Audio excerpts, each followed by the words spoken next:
Hey everybody, welcome back to Tom's Movie Channel. I am Tom Hunyadi, and I want to say a big thank you to everyone that has subscribed to this channel so far, watched the first video, and gave me a warm welcome to this this YouTube community that I've been a part of with two legs and talk more talk, of course. But now I'm going it out on my own with this movie channel, and again, thanks to everybody that has subscribed and watched. So tonight, I want to talk about the third installment of the Creed film franchise. So here's Creed 3. Now my wife and I, we seen the first two in the theaters. We've really enjoyed the first two, and unfortunately, we didn't get to see the third one in the theaters. So as soon as it came out on Blu-ray, I picked it up. And now, this was released on March 3rd, 2023, distributed by MGM and directed by Michael B. Jordan, who is the star of the first two. He's back, and the film also stars Tessa Thompson. You got Jonathan Majors. You got Wood Harris, uh, Florian Montaneo, and Felicia Richard, who plays Adonis's stepmom, if you will, or adopted mother. But the film, the trilogy. Now, if you want to talk about trilogies, how many really good trilogies are there? Where all three of them are good to great. There's not a lot out there. Now, I will say that this trilogy is good. All three of them are really good. I don't know if I would put them all up there in the great status, but I've enjoyed all three of these films.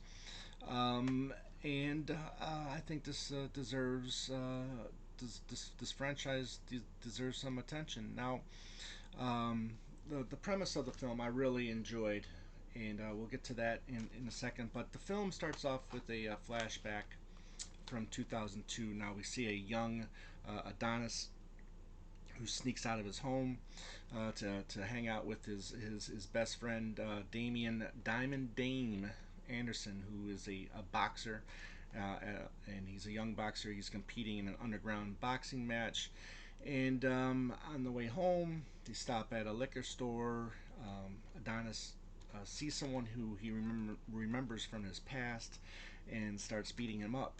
Now, the last bit of this is then Damien arrives with a gun, and then we flash forward to present day. Now, what we learn later on in the film is that Damien goes to jail, and Adonis escapes. He runs away and gets away from the cops. So, like I said, then we flash forward to present day, where we find Adonis is retired from boxing to focus on his wife and child, who is deaf, and he's running the Delphi Boxing Academy. And he's working on his protege, who was at the time the world heavyweight champion. So that's what he's doing at the moment. We learn that his daughter is kind of fighting at school. His wife, now with her hearing problems, she's producing now instead of performing. So there's a lot of changes going on in the Adonis household.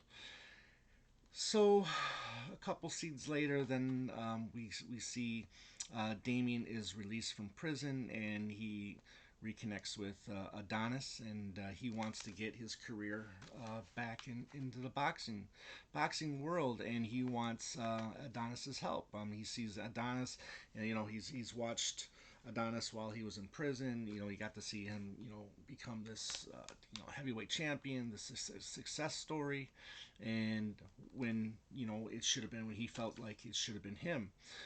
But he wants a chance at the championship, but Adonis knows that this is not possible at the time. And Damien's not happy about that. I mean, he wants everything that Adonis has, and he felt like he's owed that. He's got a chip on his shoulder, and he wants to prove to the world that he can be a champion. Now, before we continue, I want to talk about the fact that we don't have Rocky in this film. I mean, this is the first Rocky or Rocky related film without Sylvester Stallone as Rocky. Now, I don't think that he's really necessarily missed in this film. You know, as I stated, Adonis is retired at the beginning of this film, so he's not really he doesn't. I don't know if he really needs Rocky at this point in time in his life. Um, but I think the film is fine the way it is without Rocky Balboa being in this film. Now, that's not to say that he could show up if they choose to continue this series, but at the point at this part of the franchise, I think okay, maybe we can do without Sylvester Stallone in one of these movies. I mean, let's face it. I mean, if Jonathan or if Michael B. Jordan wants to succeed on his own, right? How are we going to do that? We're going to do that without Sylvester Stallone being in the film. So therefore, I think the decision to not have him in there, I think, was a good one. Although I think at the time there was a lot of beef going on between Sylvester Stallone and Erwin Winkler, who, as we know, has the rights pretty much to the Rocky franchise. We know that Rocky pretty much, or Sylvester Stallone pretty much, signed the rights to it away so he could, direct or be in the film. Be in the film, not direct, because he ended up directing later films for the Rocky franchise. But he wanted to star in the film, so he did what he had to do. So, but where the franchise stands right now, I think it's fine um, without Stallone being in the film. I also want to talk about Felicia Rashad. Now she's been in the all three as well, and I thought her bit parts have been really good. I think she is a fine actress. We all know her from the Cosby Show. Okay, and then not to really give a I'll tell this. I mean, there's some spoilers, and that I can do. I'm not going to do the main spoilers, but anyways, she does die in this film, which is the only main death that we've had in these three films so far. But I thought that her performances in the three films have been good, and she was a welcome piece to the puzzle that is Adonis, and she does good. I think she's great. Now, continuing on with the story, Damien, he wants that shot at the title, and he continues to pressure Adonis to get him that. Now, somehow, um, he got it to where the second fighter, the fighter that was supposed to fight the champion, who is Victor Drago, who was in the second one. So and that was really cool to have him return to this film as well. Both of them are.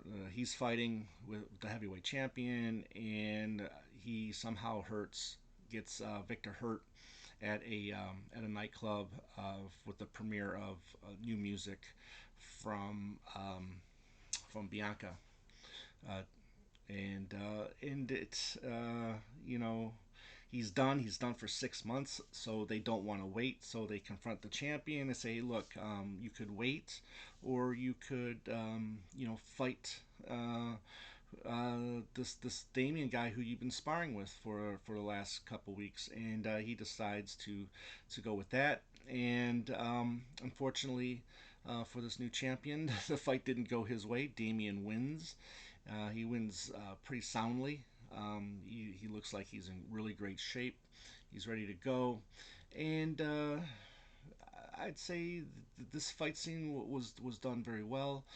It's a quick scene. I think it only went 2 rounds, and it was a knockout by Damien, and it was enjoyable. So after he wins the belt, then he starts bad talking Adonis, and he goes on to a talk show with Stephen A. Smith, and Damien calls in and starts calling him soft, and he ran and he's running away, and so So Adonis actually now he's got to go back, right? He's got to go fight in the ring, but first he's got to deal with these ghosts from the past, these demons from the past. His wife is confronting him about these troubles that are bothering him ever since Damien has reappeared into his life. So he's got to deal with these personal demons, and then obviously we get the great workout scenes, right? I mean, every Rocky movie has great workout scenes, preparing for the battle. He's he's got the rope on his back, and he's trying to drag planes behind him. The boxing workouts, the working out, and he's hitting trees, and the same thing with Jonathan Majors. His workout scenes are done well. And, as all the workout scenes, like I said, in the Rocky franchise. Now going into the main fight, um, it's at Dodger Stadium, and it's called the Battle of Los Angeles, and this is great. This is choreographed wonderfully. There's a great bit in I think it's round two or round three, where it's just them fighting. I mean, everything else is blocked out. There's no people in the stadium, and it's just them fighting back and forth. And you really feel the tension between the two, and you feel like both of them want to, hurt each other really bad. Both of them want to win this fight.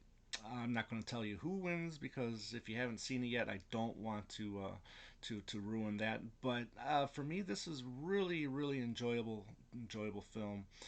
Creed 3 was made on a $75 million budget. It earned 273.9 million worldwide. So all of these films have done wonderfully at the box office, and should you see it? And I say yes, you should definitely check it out, especially if you've seen the first two. Definitely give this one a chance. If you haven't seen any of them, I think you will really enjoy all three of them, and especially the second one too. I know there's a lot of fans of Rocky Four, with Drago, and then two actually has Drago and his son Victor, and he's fighting Adonis in the second one. So good stuff all around. Really happy with how this trilogy has turned out, and I don't know if they should continue this series. I'm sure they will, but I think they should leave it alone for a while.